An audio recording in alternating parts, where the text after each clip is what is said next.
नमस्कार दोस्तों, स्वागत है मेरे YouTube channel learn C language में। दोस्तों, आज की इस वीडियो में हम पढ़ने वाले हैं डेटाबेस नॉर्मलाइजेशन कि डेटाबेस में नॉर्मलाइजेशन है वो किस प्रकार किया जाता है। फर्स्ट ऑफ ऑल, जो चैनल पर नए हो चैनल को सब्सक्राइब करके वीडियो को लाइक और शेयर करें और ऑल नोटिफिकेशन के बेल आइकन को प्रेस कीजिए ताकि हमारी कोई भी वीडियो की लेटेस्ट इंफॉर्मेशन हो आप तक प्रोवाइड होती रहे और आपको हमारे चैनल से टाइम टू टाइम उसकी अपडेट भी मिलती रहे। तो चलिए वीडियो को कंटिन्यू आगे स्टार्ट करते हैं। डीबीएमएस में नॉर्मलाइजेशन डेटा को ऑर्गेनाइज यानी व्यवस्थित करने की एक प्रकार की प्रक्रिया होती है। नॉर्मलाइजेशन में क्या होता है, मतलब डाटा को ऑर्गेनाइज किया जाता है। सामान्यतः यह 2 स्टेप प्रोसेसेस निम्न होती है, मतलब इसकी 2 स्टेप्स होती हैं जिसके द्वारा हम डाटा को नॉर्मलाइजेशन किया जाता है और उसको व्यवस्थित किया जाता है। तो स्टेप फर्स्ट पढ़ते हैं इसकी। पहले स्टेप में यह रिलेशन टेबल्स में से रेड्यूडेंट डाटा को एलिमिनेट करता है। मतलब इसमें क्या होता है कि फर्स्ट स्टेप में ये जो रिलेशनल टेबल होती है उसमें जो रेड्यूडेंट डाटा, मतलब जो एक ही डाटा है उसका बार बार प्रयोग हुआ हो, मतलब जो फालतू डाटा आपका, उसको एलिमिनेट करता है, हटाता है। स्टेप सेकंड, दूसरे स्टेप में यह इंश्योर करता है कि टेबल में केवल उससे संबंधित डेटा ही स्टोर हो। मतलब यह सेकंड स्टेप में यही कन्फर्म करता है कि जो डेटा स्टोर किया गया है वह उसी से संबंधित हो, कोई अन्य प्रकार का डेटा ना हो। नेक्स्ट, नॉर्मलाइजेशन का मुख्य उद्देश्य ऐसे रिलेशनल टेबल के समूह को क्रिएट करना होता है जिसमें रेड्यूडेंट डाटा न हो, जो निरंतर और सही तरीके से मॉडिफाई हो सके। मतलब इसमें रेड्यूडेंट डाटा को उपयोग में नहीं लिया जाता है और इसमें वही डाटा लिया जाता है जो आपका कंटिन्यू अभी वर्तमान में चल रहा है डाटा और जिसका उपयोग किया जा सकता है। अन्य किसी प्रकार के डाटा को इसमें स्टोर है वो नहीं किया जा सकता।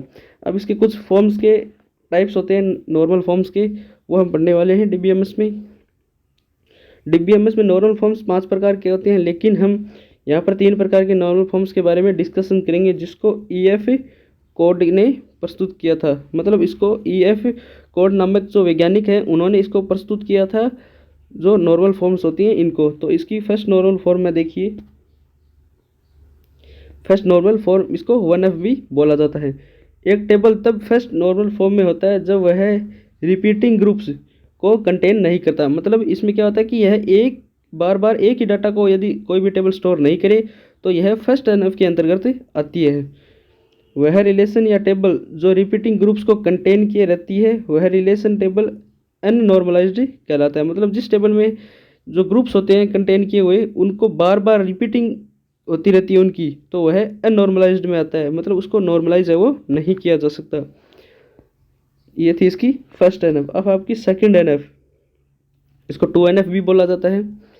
एक टेबल या रिलेशन तब सेकंड फॉर्म में नॉर्मल फॉर्म में होता है जब वह फर्स्ट नॉर्मल फॉर्म की सभी रिक्वायरमेंट्स को पूरा करता हो। मतलब यदि आपकी कोई टेबल है वह 2NF में प्रवेश करती है, यदि उसकी फर्स्ट NF फॉर्म की सभी रिक्वायरमेंट्स पूरी हो तो ही यह सेकंड NF में जाएगी और यह सभी नॉन की एट्रीब्यूट्स को पूरी तरह से प्राइमरी की पर निर्भर होती है। मतलब इसमें जो आपकी नॉन की एट्रीब्यूट्स होते हैं इसके वो प्राइमरी की पर ही निर्भर होते हैं, यानी प्राइमरी की के द्वारा ही इन सभी नॉन की एट्रीब्यूट्स को जनरेट किया जाता है। अब नेक्स्ट आती है आपकी third NF।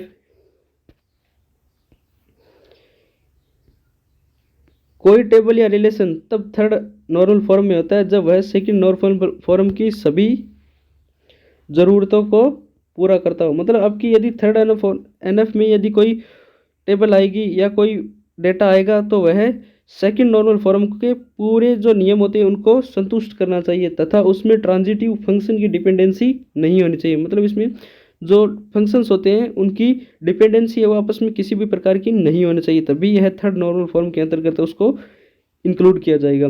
Transitive function dependency का अर्थ है यदि इसमें x फंक्शनल डिपेंड है y पर तथा y फंक्शनल डिपेंड है z पर।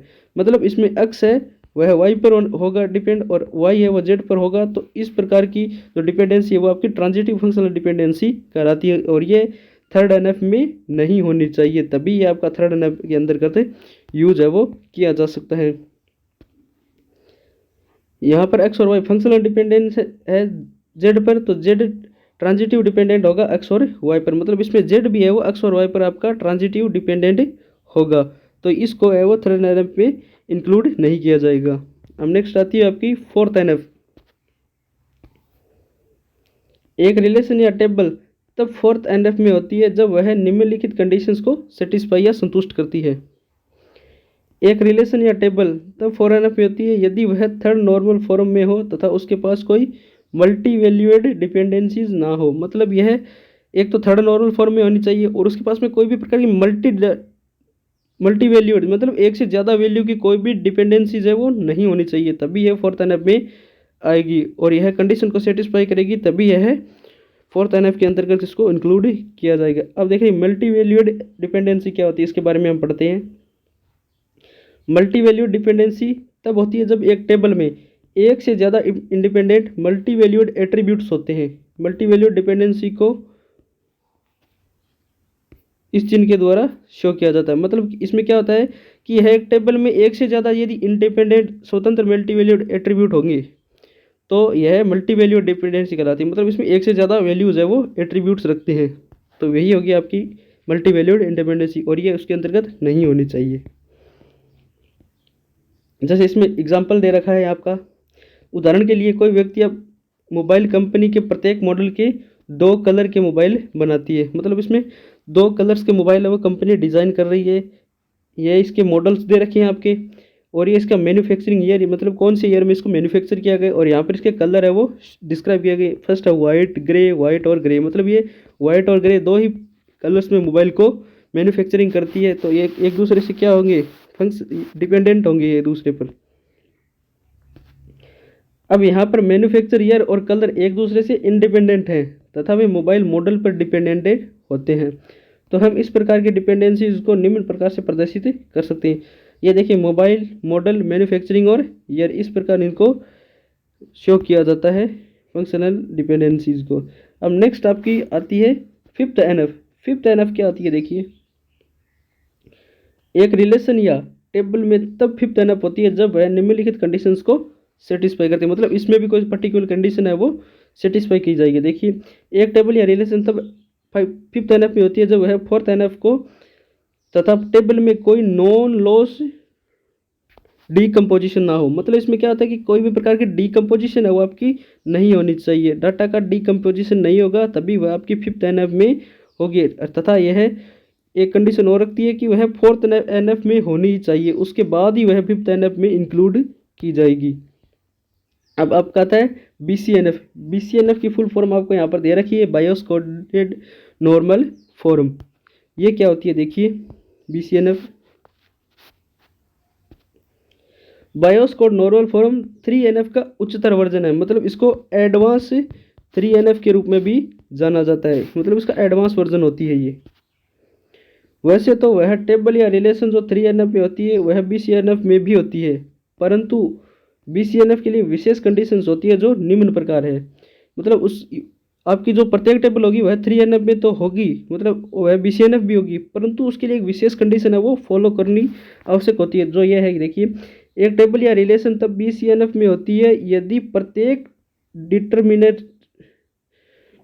डिटर्मिनेंट्स एक सुपर की होती है। मतलब इसमें क्या होगी कि आपकी जो BCNF फॉर्म होती है उसका जो प्रत्येक डिटर्मिनेंट्स है वो आपका एक सुपर की होना चाहिए। इसका एक ये मोस्ट इंपॉर्टेंट फैक्ट है कि यदि आप एक टेबल को BCNF में डिफाइन करना चाहते हैं तो वह आपकी एक तो 3NF का उच्चतर वर्जन होगी और उसमें क्या होगा कि सुपर की है वो आपकी ज़रूर होनी चाहिए। यदि इसमें सुपर की होगी तो आप इसको 5th NF में या BCNF में आप इंक्लूड कर सकते हैं। तो ये थी आपकी BCNF।